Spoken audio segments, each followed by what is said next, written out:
Are you truly middle class? Good evening, folks, and welcome back to another episode of Silver Dad Knows. Remember, always live with no edits. If this is your first time here, hit that subscribe button now, as you're going to like what I'm about to say. So, just to begin this evening, I am presenting right here a 1964 Kennedy half dollar. And of course, this is a piece that I encourage everybody to have part of their silver stack. Not just a handful, but ideally at least 10, 20, 30, 40, 50 of them. If you tell me you had 100 of these, I'm going to give you a round of applause. That's what you want. But let us take a look. This 1964 Canadian half dollar is a significant coin in America, still to this day, marking both a tribute and the end of an era. It was minted shortly after President John F. Kennedy's assassination in November 1963 and released into circulation in early 1964. The public embraced it as a way to honor the fallen president, and initial demand was incredibly high. I mean, ridiculously high for the time. What sets this piece apart is its metal content. It was the last regularly circulating half dollar struck in 90% silver, weighing 12.5 grams. It contains approximately 0.3617 troy ounces of pure, and I'm telling you, pure silver. Due to its silver content and historical importance, it's highly sought after by collectors and silver stackers alike. Over 429 million of these coins were minted between the Philadelphia and Denver mints. And that's what makes it common in terms of quantity, but still valuable due to silver content. In 1965, the U.S. Mint began reducing silver content in half dollars, and by 1971, they were made of base metals only. Stupid, right? And I want to say it appropriately. Stupid. It's like, what the heck is wrong with you? Why would you do that? Today, the 1964 Canadian half dollar holds dual appeal. It's a piece of American history and a practical investment in silver. Many stackers consider it a reliable and recognizable way to hold fractional silver in a liquid, easily tradable form. Personally, this is one of my favorite pieces to be stacking, and I'm going to tell you honestly, I probably have about 100 of them. I would encourage you to do the same, because I wish I had a lot more.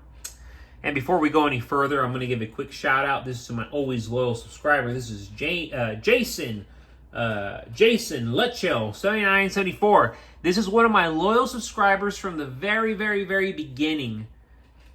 And originally he unsubscribed and he subscribed back. But again, loyal subscriber from the get-go. Again, Jason Lutchell, 7934. Hi, Silver Dad.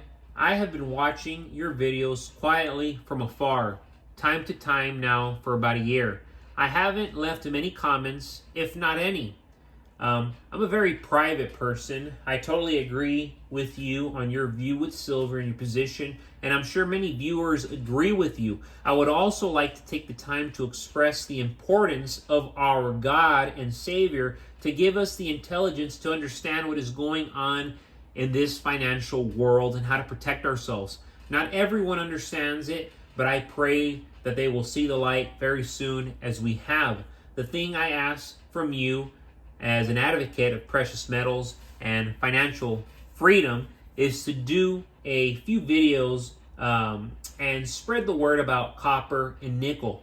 Pre-1982 copper cents and everyday nickels. I know they're base metals, but are still worth stacking. Not all viewers can afford silver, but they might be able to afford copper and nickel to stack. A penny saved is a nickel earned. Great comment right there coming from my very, very low subscriber, Jason Lutchell, 7974. And I love it because you're actually bringing copper and nickel into the spectrum. And I'm going to show you right here. This is actually $20 worth of nickels dating back from 1920 to about 1934, 1935. This little thing I have in my hand is easily worth $50 to $80, depending the buyer. But again, these are nickels dating back literally a century. And copper, we do not give credit to personally. And I'm going to say it right here, even though this was a great comment. I don't stack copper. I don't like copper. But nickel, I will always stack. Nickel and silver and gold.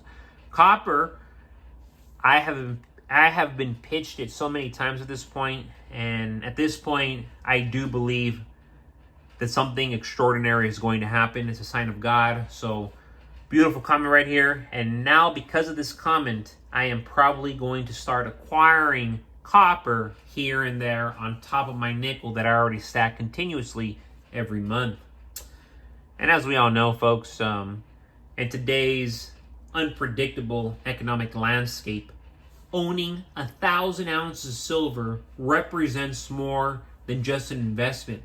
It symbolizes a new form of financial security and middle-class status. Traditional middle-class wealth, truly often measured by stable incomes, home ownership, and savings in cash or stocks. And we're seeing it, folks. It's increasingly vulnerable to inflation. Not just inflation, but market crashes, currency devaluation. Silver, a tangible asset with intrinsic value, offers a hedge against these risks, providing a level of financial independence that many aspire for, but few, very, very few, actually achieve. And that's the sad part, but if you're already stacking it, you already hold it, chances are you're part of greatness. You're making it happen. Silver has long been valued for its industrial uses, monetary history, and ability to retain value over time. Unlike paper currency, silver cannot be printed or devalued by central banks at will. As global economic uncertainty grows due to geopolitical tensions, rising debt levels, and shifts in monetary policy, physical silver stands as a trusted store of value. And I'm telling you, folks, that's why I gave the episode this title, because holding 1,000 ounces creates a tangible safety net that preserves purchasing power even as fiat money loses its strength.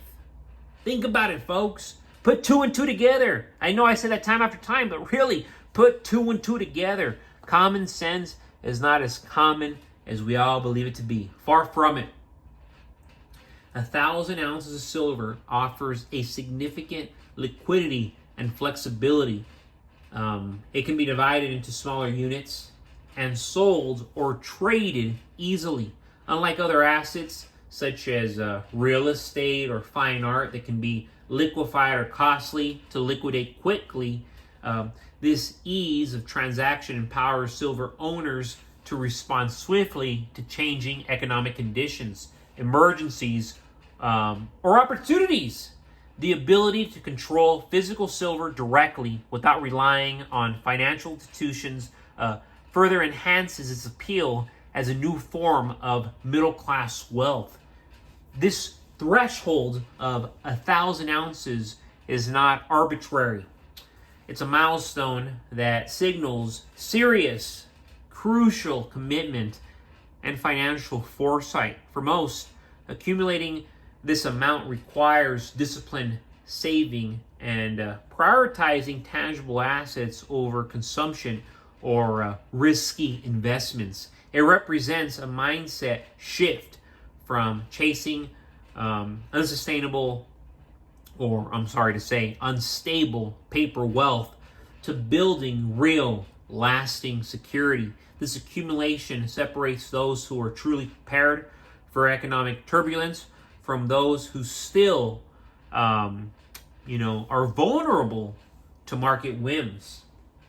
But folks, ultimately, owning 1,000 ounces of silver isn't only about the metal itself. It's about embracing a new financial paradigm.